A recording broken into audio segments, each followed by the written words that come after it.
लूट के कहां गए, किसकी जेब में है, किसके घरों में है, आपको सब कुछ दिख रहा है। आपको मन बनाना है कि आप किस तरह की राजनीति इस देश में चाहते हैं।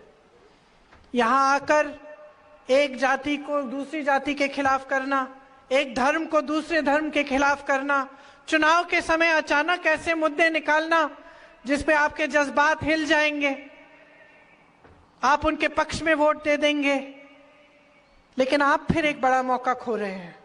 अगर आप इनकी बातों में पड़ेंगे और आप ऐसे नेताओं को बार बार आगे बढ़ाएंगे जो आपके मुद्दों की बात ना करें और सिर्फ फिजूल के मुद्दे उठाते रहें, तो नुकसान आप ही का होगा।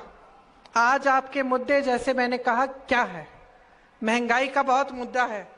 कांग्रेस कह रही है कि अगर आप कांग्रेस की सरकार लाएंगे तो महंगाई पे रोक लाएंगे, और सिर्फ ये नहीं, आपकी मदद करेंगे। आज मेरी बहनें जो सारी वहां पे बैठी हैं, कितना संघर्ष करती हो आप, घर भी चलाती हो, जॉब भी करती हो, खेती भी करती हो, घर आके सबका देखभाल भी करती हो। सबसे बड़ा बोझ समाज कर आपके कंधों पे है और सबसे कम सहायता समाज आपको देता है ना? तो कांग्रेस कह रही है कि इतनी महंगाई से सबसे ज्यादा कौन जूझा है? मेरी बहनें जो घर संभालती हैं। तो हम चाहते हैं कि हर महीने गृहस्थ महिलाओं को 2000 रुपए प्रति माह मिलना चाहिए, हर महीने मिलना चाहिए। हम करवाएंगे ये। इसको गृह लक्ष्मी योजना का नाम दिया है। गृह ज्योति है, जिसमें हम कह रहे हैं कि हमारी सरकार आएगी तो 200 यूनिट मुफ्त में आपको बिजली मिलेगी। नौजवान इतने सारे यहां हैं, एक ने हाथ नहीं उठाया कि सरकार ने आपको रोजगार दिया। हम कह रहे हैं कि 2.5 लाख जो खाली पद पड़े हैं उनको हम भरेंगे, आपको रोजगार मिलेगा, आपको मजबूती देंगे, आपके छोटे व्यापार, छोटे दुकानदारों को मजबूती देंगे। जिन्होंने ग्रेजुएशन किया है लेकिन अभी तक नौकरी नहीं पाए हैं, उनको हर महीने 3000 रुपए सरकार बेरोजगारी का भत्ता देगी।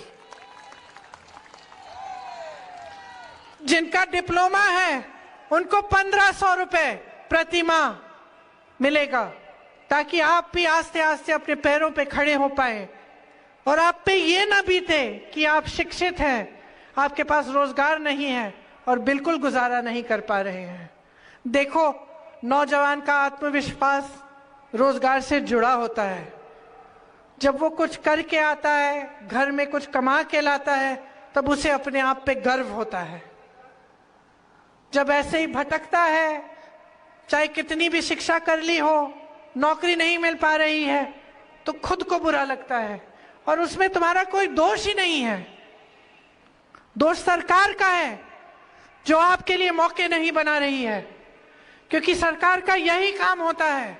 सरकार का काम आपको एक दूसरे से लड़ाने का काम नहीं है, आपकी तरक्की का काम है।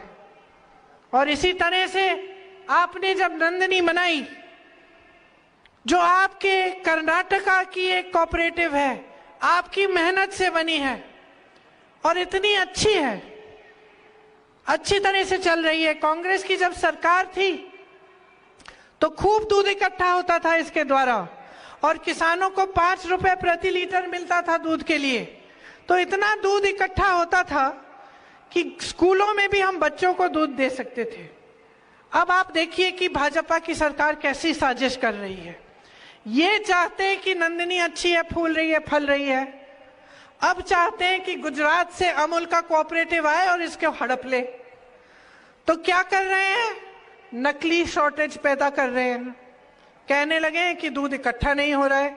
अरे भाई, जब 3 साल पहले इतना दूध इकट्ठा हो रहा था कि स्कूल के बच्चों को मुफ्त दे पा रहे थे, तो अब कैसे गायब हो गया? क्योंकि आप करवा रहे हैं, और करवा इसलिए रहे हैं क्योंकि चाहते हैं कि गुजरात का कोऑपरेटिव आए और आपकी नंदिनी को हड़प ले। ये है इस सरकार की नीयत।